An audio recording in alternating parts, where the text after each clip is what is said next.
So if I was born in 32 or 35, how old am I? Let me do that math. I'm not very good at math in my head. It's okay. Neither was I. So if you were born in 1932, Right. you would be 93. Okay. So I'm 93. You look fantastic. Thank you.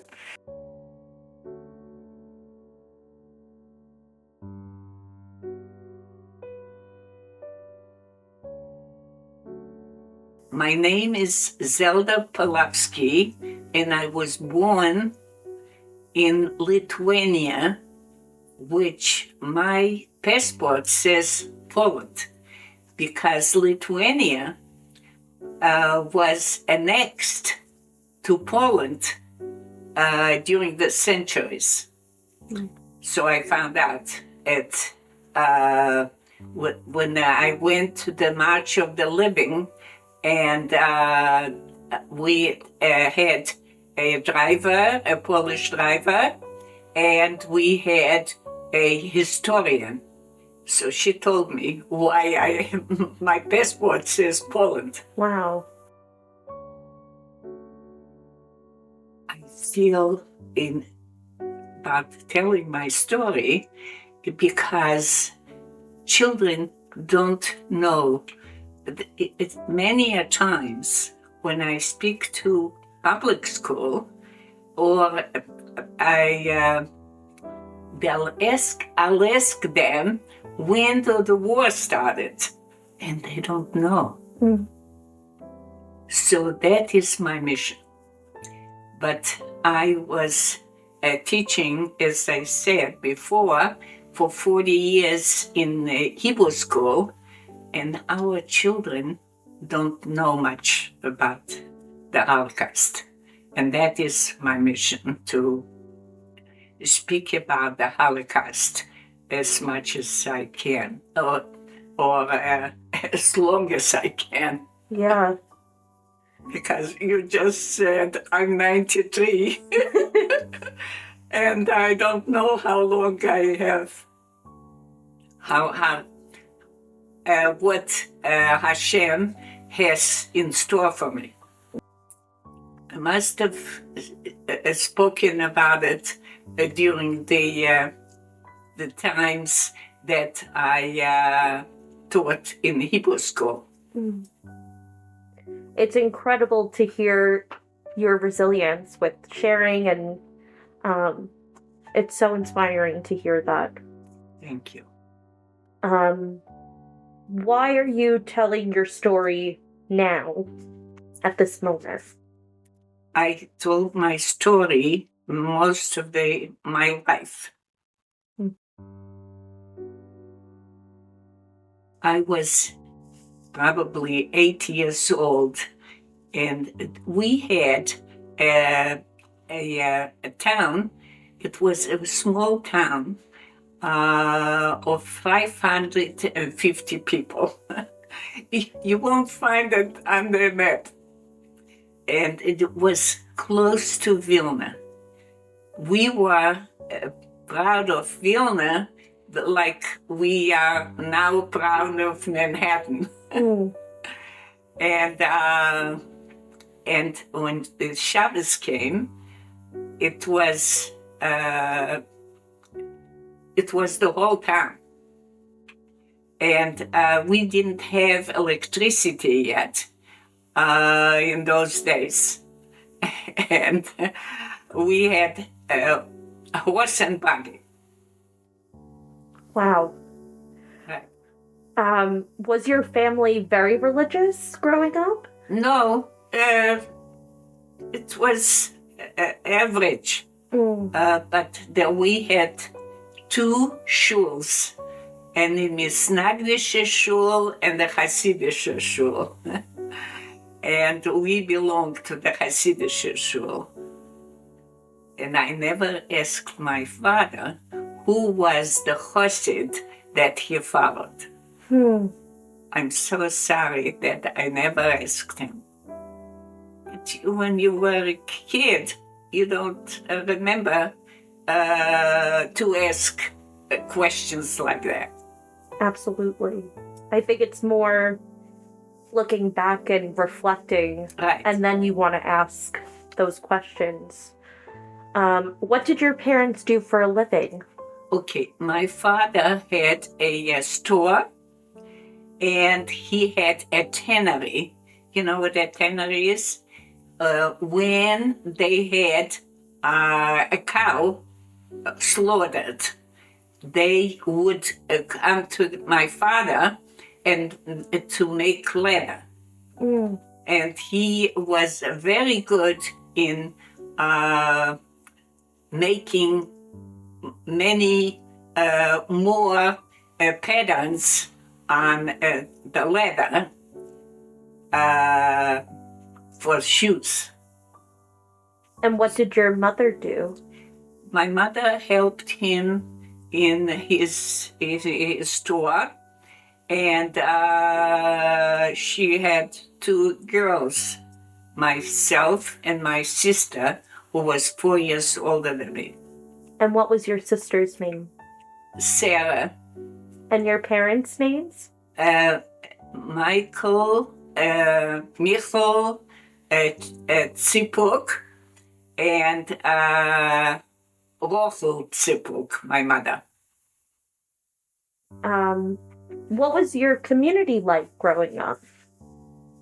I had lots of friends, and it was a Jewish town, most of it, but we had the Shabbos Goy, and he would help us on Shabbos.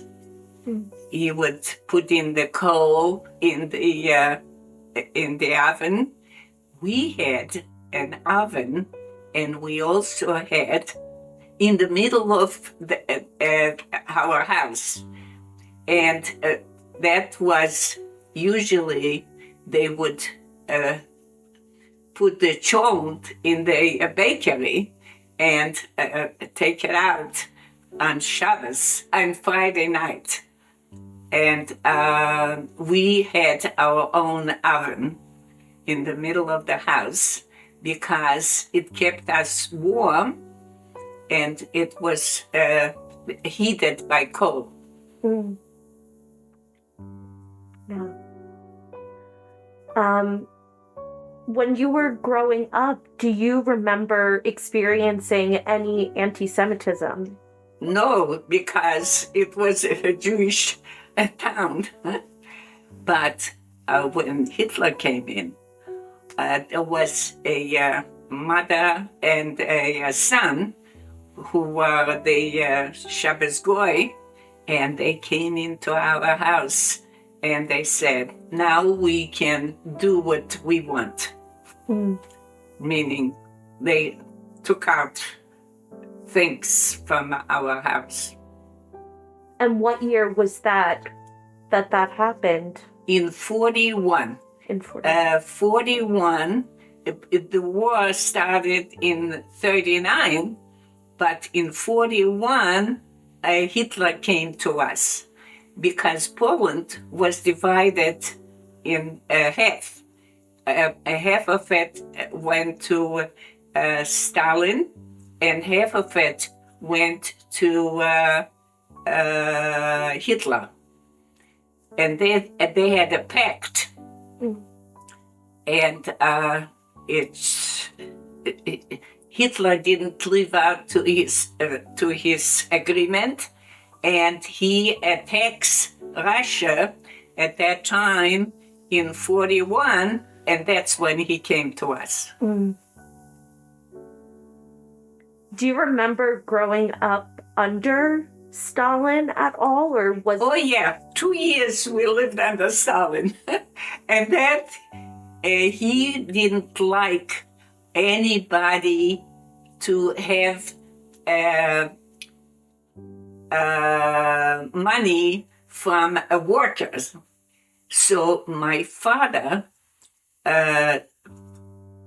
liquidated his store, and that helped us during the the war, because we were in hiding, and he would get a letter, because my father was dealing with letter, and that later on a farmer, a Christian farmer, took us in and helped us to survive. He couldn't all the time keep us, but most of it he helped us. And that was he would be a farmer, a poor farmer, and that helped us. We were supposed to go to Vilna ghetto, but the Vilna was like 200 miles from us, or 200 kilometers from us. So we smuggled ourselves into a ghetto, the Breslova ghetto, and the Breslova ghetto was 7 kilometers from us. When the ghetto, we smuggled ourselves into the ghetto, it was like 2,000 people, and they had electricity. Wow. And that was amazing to me, because you went to water. You had the water in the house, and we had an outhouse.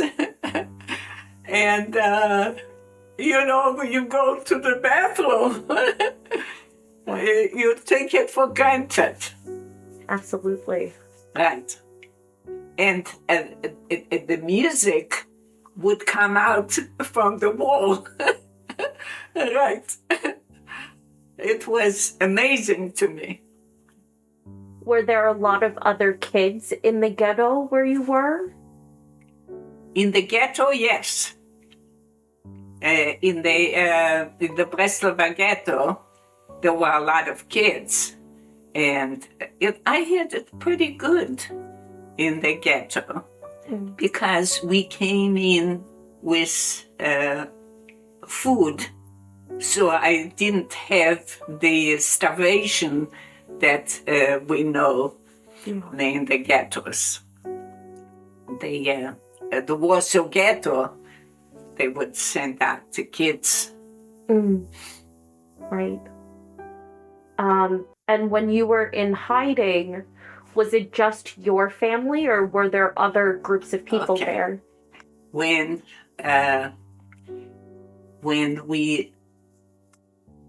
the Breslova ghetto was killed. The reason I'm here is because the men that were in that ghetto, they prepared a hiding place. It was a building that stood on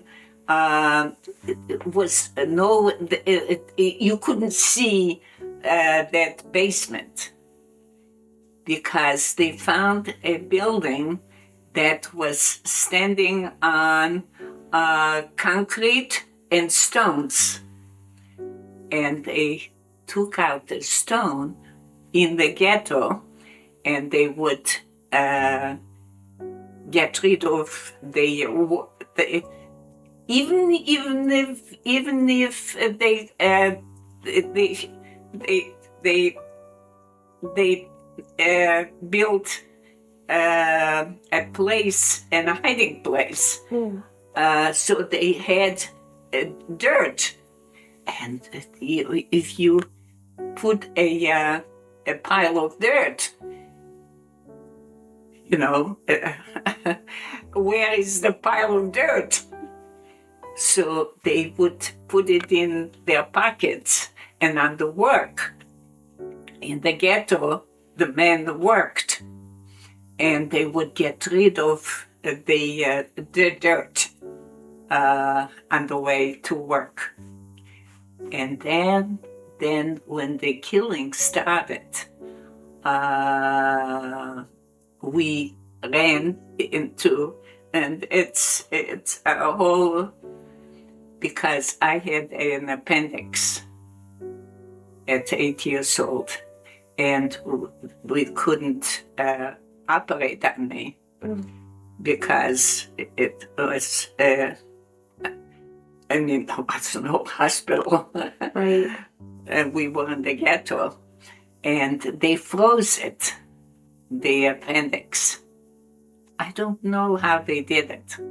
Anyway, when I had to see, usually, like the Warsaw Ghetto had a wall separated from the ghetto, and we had a lake. Well, at least our part of the where we lived in the ghetto, they had a lake around it. I don't know how they had the rest of, anyway. So when I had lying in the bed, they had to, I had to lie in the bed for a certain amount of days. And when I got up and I went to the lake, and I could see at 8 years of age, you know that something is happening, because there were people with guns. And there was no guns before before I lay down in bed, because they didn't have to watch, because there was a lake around anyway. So when I saw that, I woke up my mother, and she woke up my father. And we were in the middle of the town. At the end, and they started the killing around. We could hear the guns go off. So we started running towards the hiding place. And people saw us running, so they figured that we have a hiding place. And a lot of kids came in. They kept on following us. And we, you see, there were good people, because when my father took out the stone, the entrance to the hiding place, the guy who was shooting recognized my father, because they hired out of the villages, and he allowed us to go in, but my father was the shooting came closer, so he led out the people into the hiding place, and he felt that if he stays behind, it was closer, the shooting. So he closed the stone, and the man who was killing everybody else, recognized my father. And he said, he pointed, like, go to the left, to the right, and he'll shoot to the left. And my father got in. Wow. And pushed the stone after himself. And there were a lot of people. And we prepared the hiding place. We put in some food, but there wasn't enough for the rest of them. So we shared. In 5 days, they found us. And then they found us because a lady who was hiding in that hiding place in the ghetto itself, the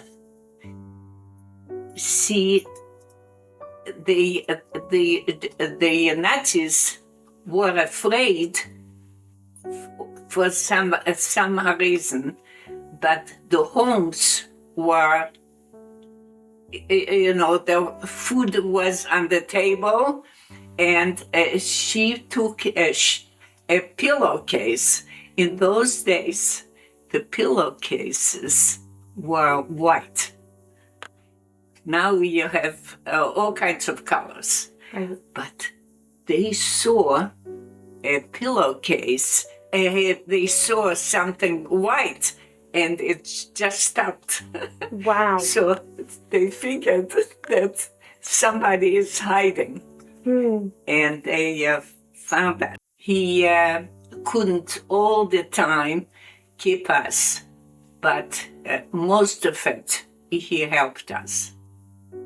And that was he would be a farmer, a poor farmer, and that helped us. I mean, it was money, talks. What happened to your parents during the war, and what happened to you and your sister during the war? My sister and I survived with my father. He was the leader. I mean, we couldn't have survived without my father. But during the war, in 1943, my mother died because we were Banetke, the Christian farmer, couldn't keep us. And because we thought the war is going to go on, and he was only afraid of his neighbors that to find out that we are there, that he's hiding us. So we were going in a general direction to find a place in 1943. It was very cold, and we had no place to go. So we didn't go. We were unable to go on a street because we might meet somebody, and they would give us away. So we were in general directions at night. My father must have had a good sense of directions because he was looking for another place to hide us, another farmer, because he was the only one before the war that had the leather store, so he knew the kind people. And we were passing a lake or water, And because of the four of us, we stepped on the lake, and it gave away. So we were walking like zombies because it froze on us, on our body, the clothing. And at that time, she called, and she died. And when we went back to Banetke, she died. And I feel very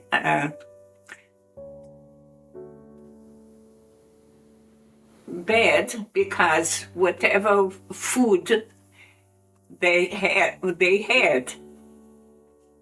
I would eat, and my mother really needed that food.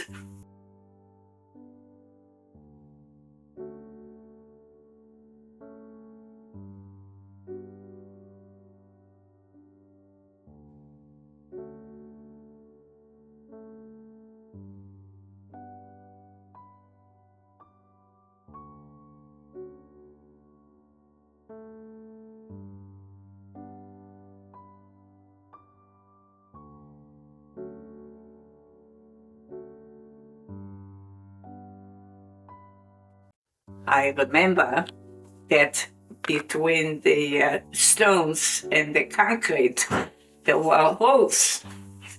So they put in their guns and they said, you have to get out. But this killing originally stopped at that point.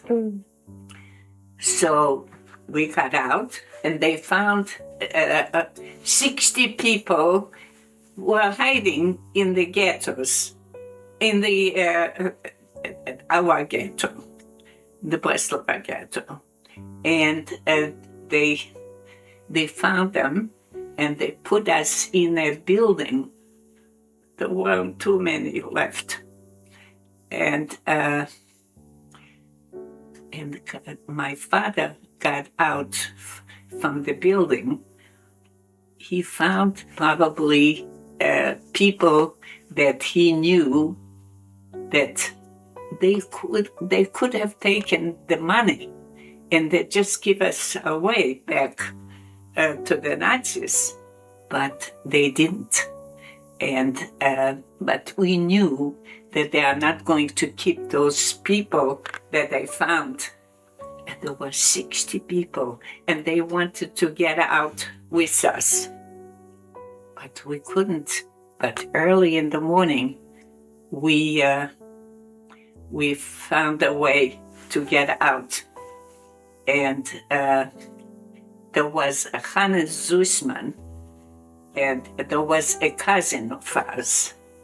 And they exchanged because Hanna and Zussman, and they had 2 children. So the 5-year-old we could take with us, but the 2-year-old we couldn't, in hiding, we couldn't take it to. So they exchanged children. And Shaul, her sister, had an 8-year-old and a small child. So the 8-year-old, we took it with us. And now he is in Israel. He has a family, and we survived together. Wow. And he fought in the war. Or his children did.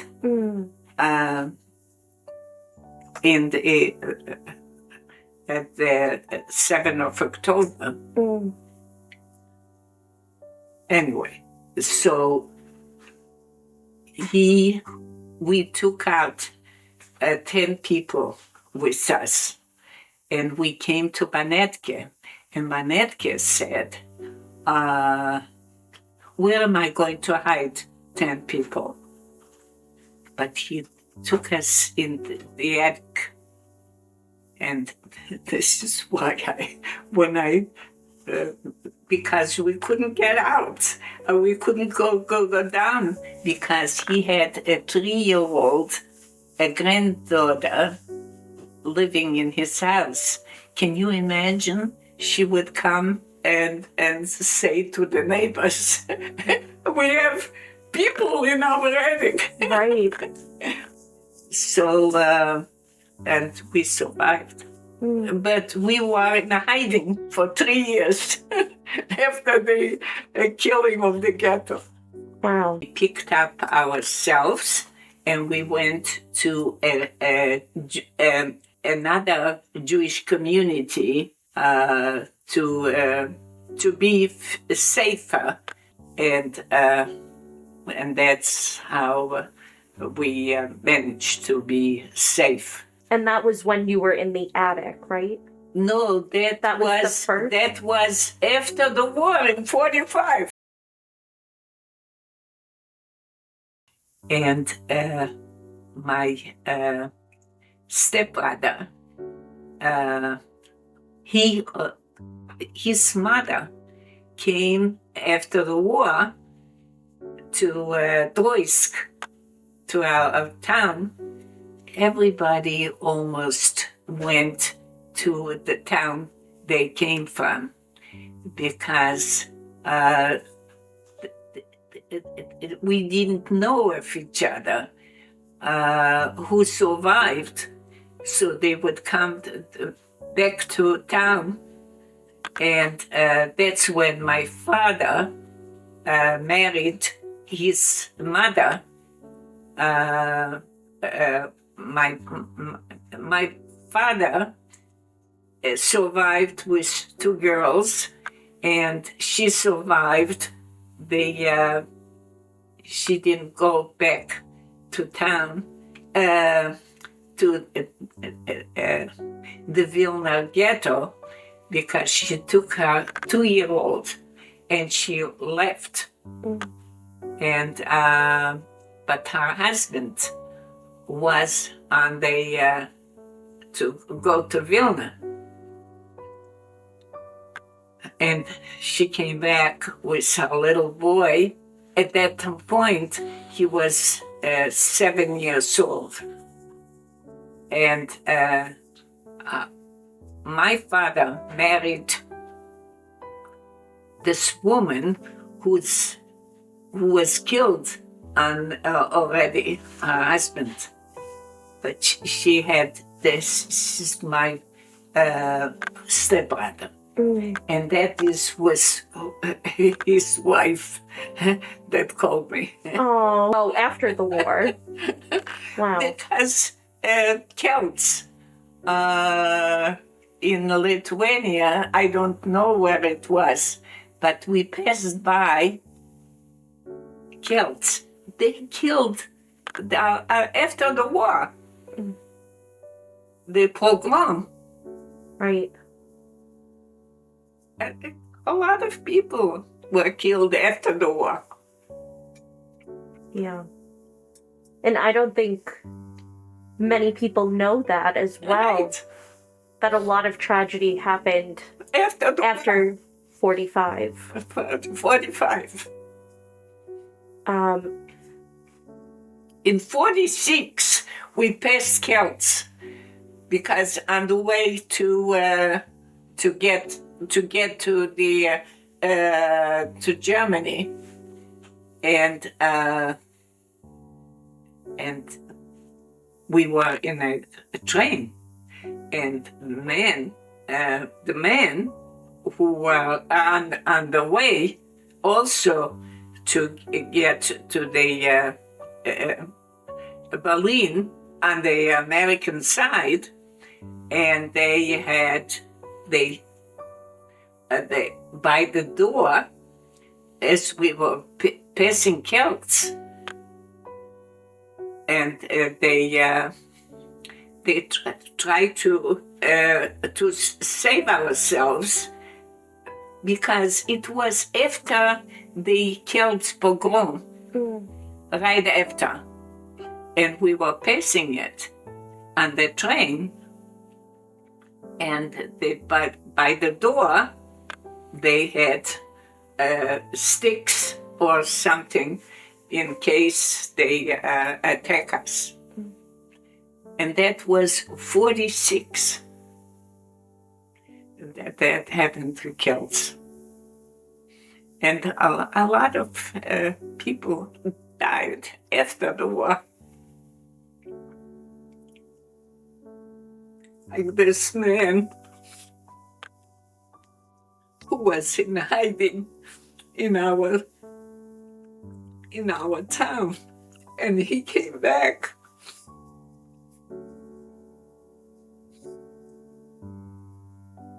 Thank you for sharing that with me. See, that you wouldn't know. Absolutely. I know that when I was in school, when we would speak of the Holocaust, we would speak of the wartime and when the Holocaust had happened, and then after the DP camps. But I certainly didn't know of those. Right. And it's important to know. And you said a lot of people? Yeah. In the Kielce, they killed 42 people. And this man that I knew,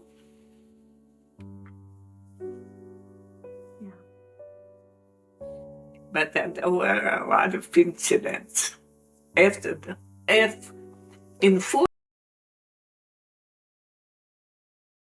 What was your experience coming to the United States?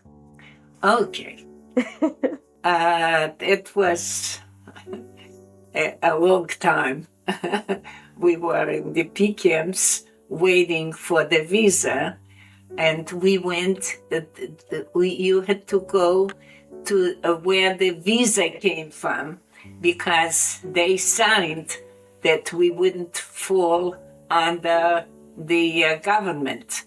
So we went to St. Paul, Minnesota, and my father went back to work, and we paid off the lady who sent the visa. She was a poor cousin, and she couldn't afford it. So she had a job for my son, for my father, and he started working, and we went to school in the United States. I didn't know a word of English because we were planning to go to Israel. So we learned Hebrew. So I didn't know a word of English. But they put me in the 9th grade, since I had some education in the DP camps. And so they put me in the 9th grade. And I didn't know any English. But there was a young lady who knew Yiddish. And I was born into Yiddish. And she explained it to me, what the teacher is saying. By 10th grade, it's sink or swim. By 10th grade, I learned English. And the 11th grade, but I wanted to go to New York. So I graduated high school at the Bronx, Roosevelt School in the Bronx. And in 6 months, I don't know where I was rushing, but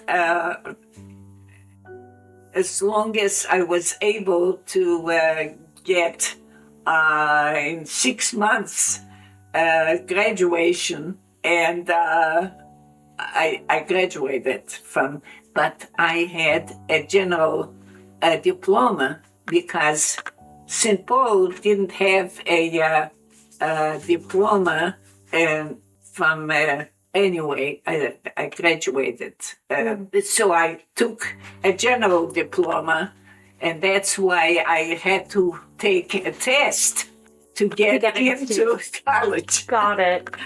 But after high school, I went to the Jewish Teachers Seminary. And why New York? Why did you want to come to New York? Okay, because my sister was already married in the DP camps, and she came to New York.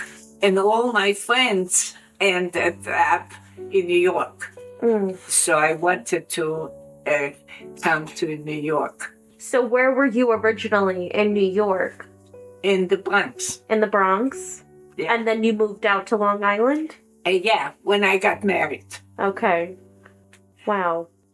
And the reason she got married to get out of the house in the P camps, because my stepmother was not the greatest. You know, a stiefmama. It's not the mother. So she married my husband's cousin, and they found out my husband had a sister in 3 sisters in Europe, and all of them got killed. But there was one little boy, who survived. So that happened to be my sister who met this David in the DP camps. And she came, they got married, and they came to New York because my in-laws lived in New York. And that's when I met my Danny, my husband, because he was a cousin to the David, because one of the kids survived, and that's how I came to New York.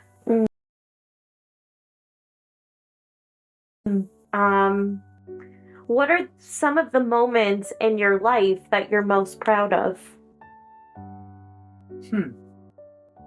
My family, because I have 3 children, and I have 6 grandchildren in spite of Hitler, and now I have 3 great-grandchildren. Oh, well said. And I'm very proud of my granddaughter, who lives in Florida, but she's in a mission for Israel. And I went 3 months ago to Tel Aviv, and I worked on mainly my trip was the highlight of my trip was we had my nephew was there also, and my son. They barbecued for the chayalim, the soldiers and we served them. And we worked on the persimmon kibbutz or moshav. You know, the kibbutz, what the difference between moshav. persimmon we worked on. Mm-hmm. They don't have too many workers, and the persimmon, die on the trees. Yeah. So we worked on it. Wow. When Leket is the organizer in Israel, and lady looked at me. I was 93, right? Well, but she said, and she looked at me and she thought, how much will I work? Mm-hmm. And but she hugged me after we finished, and she said I was able to follow everybody else, and I produced just the same as everybody else. Wow. And they gave us gloves and a scissor to get the persimmon. And we worked also on we collected grapes. Mm. And I worked. But in March, a few months ago, I went to, it's my nephew, my sister's kid, my older sister's kid. I went to Israel and we stayed in Jerusalem. Mm. And I worked also. Wow. So I'm very proud of that. And also to be a good person and to do as much as you can for other people. Well said. Yeah. Is there anything that you would like younger generations to know about your life? Yes, I want them to know that the Holocaust did happen, because I went to Glen Cove and they sent a car for me. But he comes from the driver. He said, "What did you do at Glen Cove?" I said, "I spoke on the Holocaust." And he said, I thought it was a made-up story.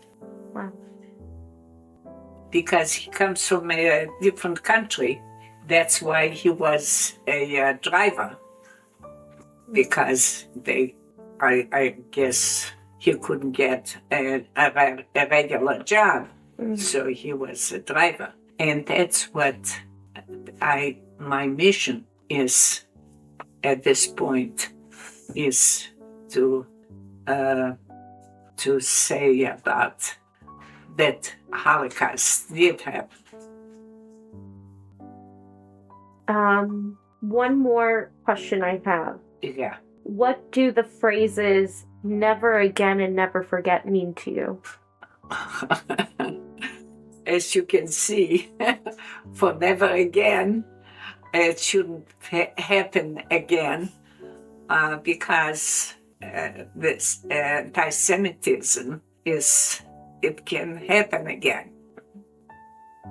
Yeah. And that's what we want to avoid. Yeah. I just want to thank you for sharing your story, sharing your life experiences with me. I'm so appreciative of it.